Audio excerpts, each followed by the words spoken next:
اعوذ باللہ من الشیطان الرجیم بسم اللہ الرحمن الرحیم وما ارسلناک الا رحمۃ للعالمین صدق اللہ مولانا العظیم وصدق رسولہ النبی الکریم الامین ان اللہ وملائکتہ یصلون علی النبی یا ایھا الذین آمنوا صلوا علیہ وسلموا تسلیما اللهم صل علی سیدنا محمد وعلی آل سیدنا ومولانا محمد وبارک وسلم علیہ الصلاۃ والسلام علیک یا سیدی یا رسول اللہ وعلی آلک واصحابک یا سیدی یا حبیب اللہ السلام علیکم ورحمۃ اللہ وبرکاتہ۔ حضرات، ایک بڑا ہی مختصر بیان ہے لیکن بہت جامع ہے۔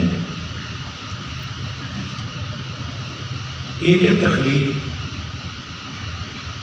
ایک ہے ولادت۔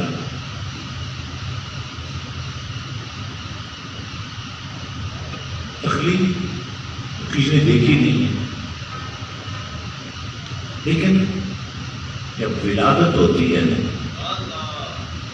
صاف نظر آتا ہے کون آ رہا ہے، کیسا آ رہا ہے اور کیوں آ رہا ہے۔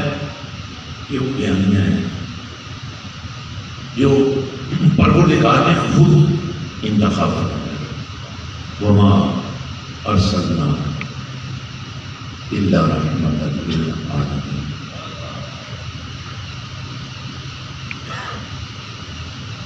یہ جتنا نظام ہے کائنات کا، بنانے والے نے ایسا بنایا ہے، ہر ایک دوسرے سے جڑا ہوا ہے، اور اس جوڑ کے لیے پھر جو اہتمام فرمایا ہے اس کو آپ رحمت کہہ سکتے ہیں، لیکن جس رحمت کی میں اور آپ بات کر رہے ہیں، اگر دیکھا جائے ہر ذرہ ایک دنیا ہے، ہر قطرہ بھی ایک دنیا ہے۔ اگر ہم قطروں کو سمٹتا ہوا دیکھیں تو سمندر نظر آتے ہیں، اور اگر ذروں کو بکھرتا ہوا دیکھیں تو صحرا اپنی وسعت کا پیغام دیتے نظر آتے ہیں۔ لیکن بات تو صرف یہاں تک نہیں ہے، سوچے بھی تو ہے۔ ہر سوچ اب تو جو ماضی کی صدیاں نظر آ رہی ہیں، تو کیا یہ لمحوں کا تسلسل نہیں ہے؟ تو میرے اور آپ کے پاک نبی صلی اللہ علیہ وسلم نے، وہ اللہ نے رحمت للعالمین بنا کر نظر پیغام یہ دیا ہے، ہر قطرہ، ہر ذرہ، ہر لمحہ، ہر سوچ، ہر دھڑکن یہ کملی والے کی رحمت کی محتاج ہے۔ بنانے والا وہی ہے، دینے والا بھی وہی ہے، بچانے والا بھی وہی ہے، زندگی بھی اسی کی دی ہوئی ہے، موت بھی وہی دیتا ہے۔ لیکن اگر دیکھا جائے جب موت آتی ہے، وہ موت کیسی ہوگی؟ ادھر سے روح نکلے، ادھر سے کملی والا آ جائے۔ اور یہ کوئی تصوراتی بات نہیں، یہ حقائق ہے۔ اب ذرا غور فرمائیں، فرقوں میں الجھے بغیر، تضاد میں پڑے بغیر، فساد کا حصہ بنے بغیر، اگر آپ صرف اللہ کی رضا کے لیے سوچتے ہیں تو پھر آپ کو یہ سمجھ آ ہی جائے گی اور آنی چاہیے کہ اس کائنات کے نظام کو بنانے والے نے بنایا ہی ایسا ہے کہ ہر ایک دوسرے کا محتاج ہے، حالانکہ حاجتیں پوری کرنے والا اللہ ہے. مگر اور فرمائیے،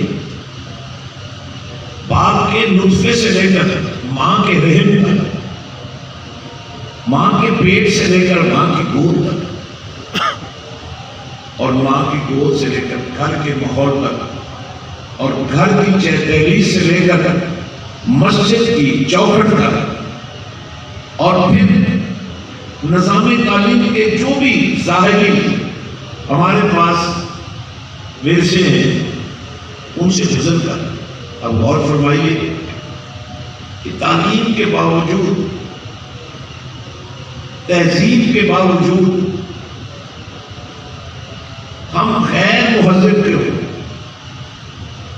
ہم اجڑ کیوں ہیں، ہم گنوار کیوں ہیں، ہم ظالم کیوں ہیں، ہم قاتل کیوں ہیں، جبکہ رحمت للعالمین سے جو تصور ملتا ہے اس میں تو کہیں جبر نہیں ہے، اس میں تو کہیں زور آوری نہیں ہے، اس میں تو کہیں گالی گلوچ نہیں ہے، اس میں تو کہیں چینا چپٹی نہیں ہے، اس میں تو کہیں قبضے نہیں ہے، اس میں تو کہیں مافیا نہیں ہے، اس میں تو کہیں حق نہیں چھینا جا رہا ہے، بلکہ میرے اور آپ کے پاک نبی صلی اللہ علیہ وسلم کو اللہ نے بنایا ہی ایسا ہے کہ اگر کوئی دشمن بھی روتا ہوا آ جائے تو نبی اس کو مسکراہٹیں دے کر بھیجتا ہے. یہی وہ فکر ہے.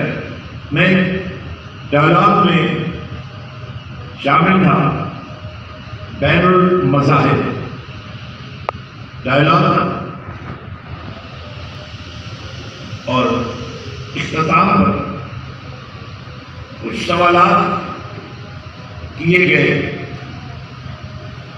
ایک سوال یہ تھا کہ مسلمان یہ کہتے ہیں کہ ہمارا نبی رحمت للعالمین ہے، تو پھر سوال کا جواب آپ کو دینا چاہیے کہ یہ جو ہاتھ کاٹے جاتے ہیں یا کوڑے مارے جاتے ہیں، اس میں رحمت للعالمین کا کیا حصہ ہے؟ تو میری یہ خوش نصیبی تھی کہ مجھے جواب دینے کا موقع ملا. سوال کرنے والی ایک خاتون اینکر تھی، تو میں نے ان سے سوال کیا، اگر آپ کو کینسر ہو جائے، آپ کو کوئی اور ایسی بیماری ہو جائے جس میں آپ کا ہاتھ یا ناک یا کان یا جسم کا کوئی عضو کاٹنے کے لیے ڈاکٹرز ریکمینڈ کر دیں تو آپ کیا کریں گے؟ تو کہنے لگی میرے پاس کوئی آپشن نہیں ہو، میں کٹوا لوں گی جو بھی وہ کہیں گے جان بچانے کے لیے. تو میں نے کہا آپ کیا سمجھتی ہیں کہ ڈکیٹ اور چور، غاصب اور ظالم جب کسی کی غربت کا جنازہ اٹھاتے ہیں اور اس کی چھوٹی موٹی جمع پونجی بھی ان سے ہتھیار لیتے ہیں، تو اس کینسر کو کاٹنا کیا انسانیت نہیں ہے؟ حضرین، ہمارے نبی پاک صلی اللہ علیہ وسلم اللہ تعالیٰ نے وَمَا أَرْسَلْنَاكَ إِلَّا رَحْمَةً لِلْعَالَمِينَ، اس پر غور فرمائیے گا. اللہ اور کوئی نہیں ہے، صرف آپ ہی ہے. ویسے اگر آپ ایک دفعہ بھی اللہ کا نام لے لیں گے تو حرج کوئی نہیں، کیونکہ یہ آپ بھی ترستے رہتے ہیں کہ آپ کوئی اچھا کام. آج جناب عزت ملک مستان صاحب جو ایک عاشق رسول، اور یہ پورا خاندان عاشق رسول. اب بعض اوقات کمیونیکیشن غائب ہوتا ہے. اگر مجھے یہ پتا ہوتا، چونکہ بہت ایمرجنسی میں پروگرام یہ بنا، اصل پروگرام آج شام کو جو ہمارا کاروان میلاد کے اجتماعات ہو رہے اس کا پہلا پروگرام جو ہے وہ شام کو یہ منظور کالونی کے علاقے میں گجر کوئی چوک ہے اور گجر کوئی خان ہے اس میں ہو رہا ہے.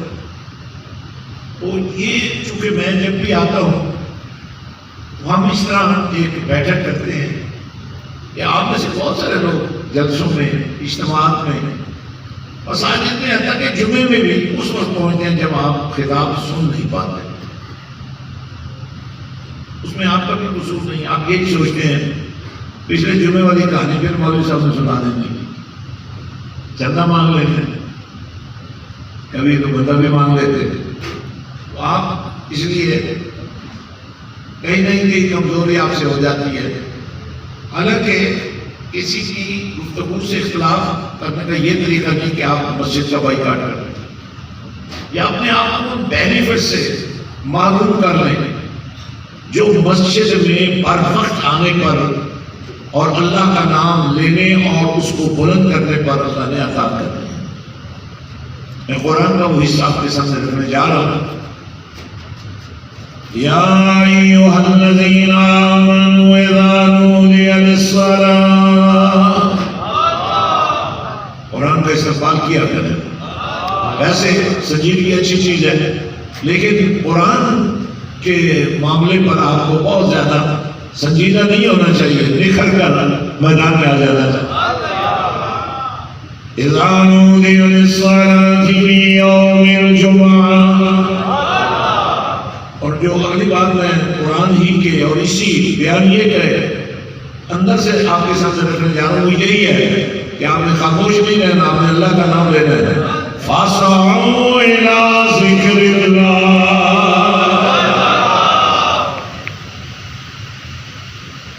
فاسعوا الی ذکر اللہ. اور اس کی صحت کیا ہے؟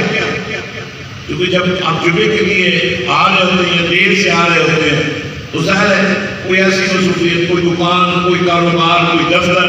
لیکن اللہ فرماتا ہے معذر البئی, یہ خرید و فروخت کا وقت نہیں ہے, یہ غفلت کا وقت نہیں ہے, یہ محبت مولا دکھانے کا وقت ہے, یہ اللہ کا نام لینے کا وقت ہے, یہ اللہ کی محبت کا پرچار کرنے کا وقت ہے, یہ اللہ کی محبت کو لوگوں تک پہنچانے کا وقت ہے. جب آپ ادھر سے اللہ کا نام لیتے ہیں تو ادھر سے اللہ فرماتا ہے فاذکرونی اذکرکم. یہ تم نہیں ہو جو ذکر کر رہے ہو, بلکہ میں اللہ بھی تمہارا ذکر کر رہا ہوں. اب اس وقت دنیا فوائد کے کس درجے پر ہوتے ہیں حضرات, یہ موضوع نہیں ہے, صرف میں آپ کو بتانا چاہتا ہوں کہ جب کبھی اس قسم کی محفل ہوتی ہیں, عام طور پر دنیا میں محفل کا انداز علیحدہ ہوتا ہے. اور ظاہر جب میں برطانیہ کے ہاؤس آف لارڈز میں خطاب کروں گا تو یہ ماحول تو نہیں بن سکے گا. اور جب میں یہاں اپنے بڑے بڑے اجتماع میں جن کے ختم نبوت اور ناموس رسالت کے, اور جب میں لاکھوں آشکار رسول کو لے کر برٹش پرائم منسٹر کے آفس کے سامنے کھڑے ہو کر انہیں یہ سمجھا رہا ہوگا کہ تم ہماری ہر بات پر ہم سے سمجھوتا کر سکتے ہو, لیکن مدینے والے کی عزت و ناموس پر ہم تم سے سمجھوتا کریں. ظاہر میرا یہ اسٹائل نہیں ہو, لیکن کیونکہ آپ ملتے بڑے مشکل سے, اس لیے یہ اعتماد کرنا پڑتا ہے کہ آپ کو مخصوص ایسے مقامات پر بلا کر آپ کو احساس دلایا جائے کہ انسان بنا کر اللہ نے ہمیں چن لیا ہے. انسان اللہ فرماتا ہے لقد خلقنا الانسان فی احسن تقویم. اب حالانکہ فرشتے نور سے بنے ہیں, جن آگ سے بنا ہے, جن کو دیکھو طاقت میں کتنا بڑا ہے, اور فرشتوں کو دیکھو ان کے تقدس کا معیار کیا ہے, لیکن اللہ فرماتا ہے لقد خلقنا الانسان فی احسن تقویم. تم تو ویسے ہی کہیں گر گئے ہو, حالانکہ تم تو گرنے والے نہیں, تم تو اٹھانے والے ہو. تمہیں تو اللہ نے ایسا حسن دیا ہے کہ تمہاری تخلیق پر خود اس کو بیان کرنے میں لطف آ رہا ہے. اور حضرات جب میں انسان کی عظمت کو دیکھتا ہوں, اسی لباس انسان میں خلیفۃ اللہ فی الارض انبیاء کرام کی لمبی فہرست کو دیکھتا ہوں, تو پھر مجھے یہ احساس ضرور ہوتا ہے کہ میں غلطی پر نہیں, میں صحیح کر رہا ہوں. میں آپ کے دروازوں پر, آپ کے دل کے دروازوں پر نوک کر رہا ہوں, آپ کو یاد دہانی کرا رہا ہوں, آپ کو جگا رہا ہوں, بلکہ آپ کو جان لگا رہا ہوں کہ تم کہیں بھٹک جاؤ گے, تم بھٹک کر پھر مٹ جاؤ گے. ایک ہی دروازہ ہے, وہ ہے مدینے والے کا. اچھا ایسے ظاہر ہے جب ہم آ رہے تھے تو میریت کا ایک تصور تھا, وہاں آ رہے تھے, لیکن جب ہم نبی کے پاس جا رہے ہوں گے تو صرف مدینے کا تصور نہیں ہوگا، کیونکہ مدینہ تو ایک شہر ہے نا، توجہ نہیں ہے، کچھ نہیں ہوگا، اللہ کرے آپ کو کچھ ہو جائے، اللہ کا نام لے لیں کہ آج آپ کے آنے کی قیمت کرتے بشاشت نہیں اس کر رہا تھا۔ جب آپ نبی کی طرف جا رہے ہوں گے نا تو ایک تو مدینہ ہے، اور اگر ہر سینہ مدینہ بن جائے تو پھر آپ صرف اس مدینہ کی طرف جا رہے ہوں گے، پھر وہ خیال کہ یار مدینہ تو بڑی دور ہے، لیکن جب آپ نبی کی طرف جا رہے ہوں گے تو پھر آپ یہ ضرور سوچیں گے جس نبی کو ہر نماز کے اندر ہم سلام بھی کرتے ہیں اور سلام تو اسے کیا جاتا ہے جو جواب دیتا ہے، چاہے آپ نے بہت ایسا میرے سلام کا جواب دیا تھا، لیکن دیا تو تھا، دل میں تو دیا تھا، حالانکہ سے زبان سے دینا چاہیے، پوری قوت سے دینا چاہیے، کیونکہ سلام صرف سلام نہیں ہے، ہیلو نہیں ہے، ہائے نہیں ہے، آنے کیا آنے، بلکہ سلام سلامتی کی دعا ہے اور اللہ کی رحمتوں کا نزول ہے۔ جب رحمت برستی ہے تو برکت ہوتی ہے۔ حضرات گرامی، آپ ماشاءاللہ عاشقان رسول ہیں، اور یقیناً اس قسم کے اجتماعات میں جب کبھی بھی کسی کو بھی موقع مل جائے اور وہ پیش ہو جائے تو اس کا مطلب یہ ہے یہ چراغ بجھا ہوا نہیں تھا، اس چراغ میں تیل ختم نہیں ہوا، اس چراغ کا کنیکشن آج بھی موجود ہے، تو اب اس کنیکشن کو بحال کرنے کی ضرورت ہے۔ تو میں یہ کر رہا تھا، یہ جو کاروان میلاد کا ایک تصور ہم نے کریٹ کیا ہے، اور یہ جو مشن حسین کی بات ہم کر رہے ہیں، اور یہ جو مسجد حسین، تو مسجد بن چکی ہے، مسجد تو پہلے ہی مرحلے میں بن گئی تھی، لیکن ہم ایک ایسی مسجد چاہ رہے تھے جس کے ہر مسلح پر ایک تعلیم ہے، تو بیلنس آف پاور خراب ہو گیا اور ہم لڑے جا رہے ہیں۔ کس بات پہ لڑ رہے ہیں کہ نبی کو کیا ماننا ہے؟ ارے بھائی کچھ نہ مانو نبی کو، نبی کو مانو نہیں آیا۔ تو حضرات چونکہ لمبی گفتگو نہیں کرنی میں نے، لیکن چاہتا ہوں اتنی گفتگو میں ضرور کروں کہ آپ محسوس کریں کہ میں اور آپ ایک ہیں۔ جب تک آپ کو میری بات کی سمجھ نہیں آئے گی اور جب تک میں اپنی بات آپ کو سمجھا نہیں سکوں گا، ہو سکتا ہے آپ یہ بات تو کہہ دیں یار یہ سب نے کمال کر دیا ہے، لیکن میں چاہتا ہوں کہ آپ کا دل کہے یار کام تو یہ کرنے والا ہے۔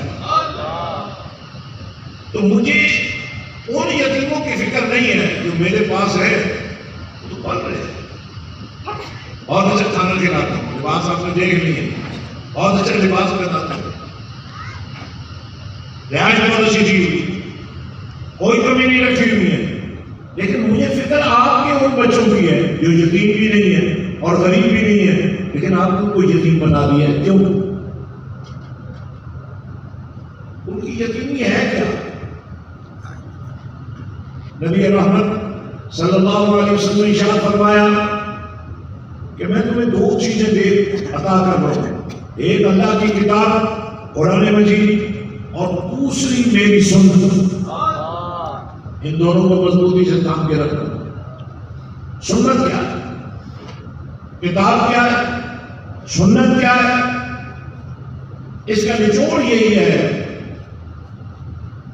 اللہ فرماتا ہے اگر ہم قرآن کو پہاڑوں پر نازل کرتے ہیں اور اللہ کے خوف سے وہ بھی رہتے ہیں، لیکن پھر قرآن آیا اور کہاں آیا؟ الم نشرح لک صدرک، اور فرمائیے تھوڑا سا اپنے آپ کو جھٹکا دیجیے، ضرور نظر آئے گا، احساس ہوگا آپ کو کہ آپ کہیں سے نقصان کر رہے ہیں، اپنا ہی نقصان، کسی اور کو نہیں کر سکتے، کوئی کسی کو نقصان نہیں دے سکتا، اپنا ہی نقصان کر رہا ہوتا ہے۔ اپنے آپ سے پوچھیے الم نشرح لک صدرک، اے کملی والے مصطفیٰ صلی اللہ علیہ وسلم، کیا ہم نے آپ کے سینے کو بات سمجھنے والی ہے. جب جبریل قرآن کی پہلی آیت لے کر آئے نا، انہوں نے آ کر نبی علیہ السلام کو یہ کہا اقرا، پڑھیے. تو آپ نے کیا کہا؟ فرمایا ما انا بقاری، میں پڑھنے والا نہیں ہوں. یہ نہیں کہا میں پڑھوں. سیرت نگار میں لکھنی تھی تاریخ میں یہ لوگ نہیں سوچتے تھے کہ ہم نے کیا کہہ دیا. اب ایک بات ہماری تمام تاریخوں میں کمال لکھی ہے، نبی رحمت صلی اللہ علیہ وسلم کو جہاں بھی بیان کیا کہا حضور. آپ اپنے پیر صاحب کو بھی حضور کہہ دیتے ہیں، رد یاد کیا کریں. ابا جی کو بھی حضور کہہ دیتے ہیں. حضور ایک ہی ذات ہے. حضور پریزنٹ ہونے کو کہتے ہیں اور یہ حضوری سے ہے، اور حضوری پریزنس کو کہتے ہیں. یعنی وہ لمحے جب اللہ نے نبی کو اپنے پاس بلایا، جبریل اور براق سدرۃ المنتہا پہ آ کر ٹھہر گئے. آگے جانے پر جلنے کا خدشہ تھا اور نبی آگے جا رہا ہے. یہ تشریحات ہے، پر وقت نہیں ہے بات کرنے کا.